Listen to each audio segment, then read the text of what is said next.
The National Anti-Corruption Bureau has published details online regarding the suspicion against the former deputy head of the Office of the President of Ukraine, Shurma. Excerpt from the investigative film. Buyer. Moreover, during the emergency state of the power system, when it was necessary to completely halt production, the stations allegedly continued to generate electricity for the unified energy system of Ukraine and received payment for it. On November 23, 2022, the aggressor carried out the fifth massive strike on Ukraine's energy infrastructure, causing a blackout. During the blackout, the temporarily occupied territory of Zaporizhia region was supplied with electricity, unlike the territory of Free Ukraine. The enterprises controlled by the deputy head of the presidential office were already fully cooperating with the occupation's Tauvrija Energo, and residents of the temporarily occupied territories were receiving telling utility bills. Good morning. Currently, the situation regarding the solar power plants. On January 9, 2023, the high voltage input went out of order. And after that, there's even more shocking information. What happened? The years 2019 to 2020. The essence of the case, a former deputy of the Donetsk Regional Council, together with his brother, takes control of a number of enterprises that produce electricity from alternative sources. In the Vasilivka district of Zaporizhia region, they build solar power plants with a total capacity of about 60 megawatts. They sign a contract with the state enterprise, guaranteed buyer, to sell this electricity at the green tariff. After the start of Russia's full-scale invasion and the occupation of part of the Zaporizhia region, the solar power plants lose connection with Ukraine's unified energy system. They suffer damage and the staff is evacuated.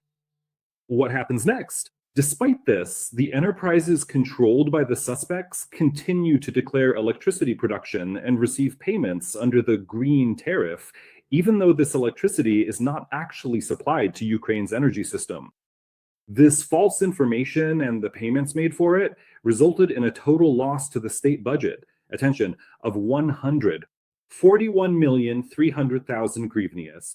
Well, just absolutely wonderful. Now, the entire country is left completely without any heat, electricity, running water, or basic heating. And it is kept warm only, well, basically, I don't even know, by these incredibly wild stories, these intense and action-packed plot lines that are directly and intricately connected to this very same energy sector. While you are freezing, someone is profiting from it, or has profited, or still hasn't been punished for profiting. And, today it's interesting to watch people's reactions to all of this. A lot of people have spoken out about how perfectly everything is tied together. Deputy heads of the President's Office for Energy, the Minister of Energy, heads of energy companies, these are people who should be ensuring stability even under the harsh conditions of these terrible terrorist attacks, in the face of the Russian Federation's attempts to plunge all of Ukraine into darkness and cold. And what do we see, in principle? Using the example of several cities, Kyiv in particular, as you know, still hasn't recovered since January 9th, because some buildings still have no heat. And meanwhile, Klitschko is talking about how 600,000 people have already left Kyiv. And it turns out that all of this has specific names behind it. And Timur Mindich, probably, yes, because the case is ongoing, yes, who is now in Israel, where it's plus 13, only not in an apartment, but in the yard on the beach. Right now in Israel, it's plus 13 in Tel Aviv. Yes, I checked the weather forecast. Or, for example, another suspicion for Mr. Shurma, who it turns out could have been making money this way on green tariffs. And then why be surprised when we get these kinds of, responses? Like, I don't know, writes Zhelezniak. How are we supposed to accept the fact that the deputy head of the presidential office in charge of energy, the minister of energy, and the heads of all energy companies are people who not only stole together with Mindich during the full-scale war, but also directly collaborated with the occupiers? Well, yes, because if this is true, as you just saw in the excerpt, and had these kinds of economic relations with them, Shurma has business in the occupied territory. Halushenko is under the patronage of Durkak, and Mindich has a 2-room apartment in Moscow. Right now, Zhelezniak is listing not established facts, let's be correct here, but what is in the case materials, yes, with the anti-corruption authorities. Until the beginning of this year, Shurma was on the supervisory board of Naftogaz, not just a representative of the state. By the way, even after being dismissed, he continues to build new stations in the Zaporizhia region. This is a question for Zhelezniak as to how much he actually knows about this information, but he is asserting it today. Next, Zhelezniak mentions another person who, until recently, was part of our government in Ukraine. This person is no longer a government official, but let's keep the intrigue for now. So Zhelezniak writes, calling her an animal, "You're an animal," he says. "You shouldn't be sitting in comfort, draped in brands, but rotting in prison." Do you remember Zhelezniak ever writing about anyone in this manner? I don't remember, but today I'm reading this, and you can read it too. "Look, you animal, you should rot in prison, when together with Mindich's gang you prepared the country for shelling like this and everything else. You." Further on, I just don't know what this word is. "Did everything and even more just for Zakharchenko's house, which was the only reason for holding the position of Minister of Energy." There are simply no words, but I will do everything possible to make sure this scum and her accomplices end up where they belong, behind bars. Postscript. Once again, God forbid I see even the slightest hint from my fellow deputies of an attempt to whitewash these bastards, and this, again, starting with the letter P, I can't quite understand what is meant. Just don't be offended by my reaction afterwards. So what exactly infuriated the investigative deputy from Holos, Zhelezniak? It was this very publication today that really got to him, right? Did everything to the fullest, former Minister Hrynchuk assessed the government's work in preparing the energy sector for attacks. You know, this news is from January 19th. Where could Hrynchuk have said this?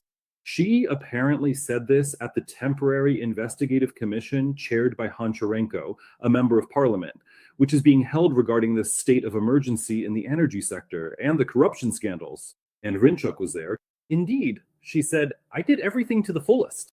And so for the fact that she did everything to the fullest, today she was called an animal, yes, a bastard, and what else? And also two more words starting with P and K, which are hard to decipher. That's it. And actually, the head of the temporary special commission himself wrote the following.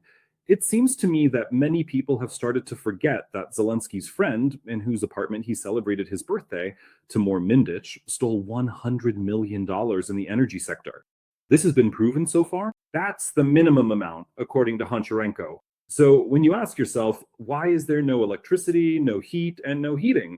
You need to remember not only the Moscow bosses, but also keep in mind the Ukrainian scoundrels. And there was also the word scoundrel. Yes, that's what the two members of parliament have in common. By the way, Mr. Mindich calmly left Ukraine. He was warned a day in advance that there would be searches, Honcharенko claims. No one has been punished, Honcharenko claims. Although there were inquiries to the border guards, there were even some clarifications. But Zelensky stayed in Ukraine and didn't go to Switzerland. Well, Zelensky is going to Switzerland. Trump is waiting for him there. So the ending of the post here is rather controversial. There was a statement, but the statement concerned all officials and those responsible who allowed this to happen. But many of those responsible, judging by the posts of both Honcharenko and Zhelezniak, are no longer in their positions because they did everything they could, and now they really have nothing to blame themselves for. Friends, it's quite a bad story. That's my conclusion for today. And why is it bad? I want to finish this review with the words of the chief editor, Sevhil Musaieva. She also wrote quite a long post on her social media page. She said the following. Former Minister of Energy Svetlana Hrynchuk publicly stated that she did everything she could for the energy sector, considers herself innocent, and sees no grounds for any forgery. These words were spoken against the backdrop of the systematic destruction of the energy infrastructure following Russian attacks, when the entire country is living in a state of constant blackouts, cold, and survival. In this context, it's necessary to call things by their proper names. What you have done, unhonorable. Well, without mincing words, Ms. Hrynchuk has a very specific name, criminal negligence. By the way, this carries criminal liability, not because you couldn't handle it, not because the situation turned out to be more complicated than expected, but because you had absolutely no right to accept this position in the first place. To head the Ministry of Energy during wartime in a period of systematic attacks on critical infrastructure, without any experience in the energy sector, without professional expertise, without an understanding of the industry, this is not courage or a challenge. It is a conscious assumption of responsibility for which you were not prepared. There is a fundamental limit to responsibility. You cannot manage something you do not understand, especially when, yes, especially when the cost of decisions is the light in hospitals where small children, the elderly, or our soldiers are being treated, the warmth in homes, and the country's ability to survive the winter under shelling in the hardest year since the start of the full-scale invasion. It is absolutely clear that your appointment was not the result of a professional selection process. It was the result of a political decision made at the insistence of Herman Halichenko. That is how Sevhil Musaieva sees it. Once again, in a country at war, the phrase, "I did everything I could," or rather, "I did my utmost," doesn't work. A ministerial position is not an experiment, not a gift, and not just a line on your resume. It was your choice, and you will have to answer for that choice. Well, in fact, she did do her utmost.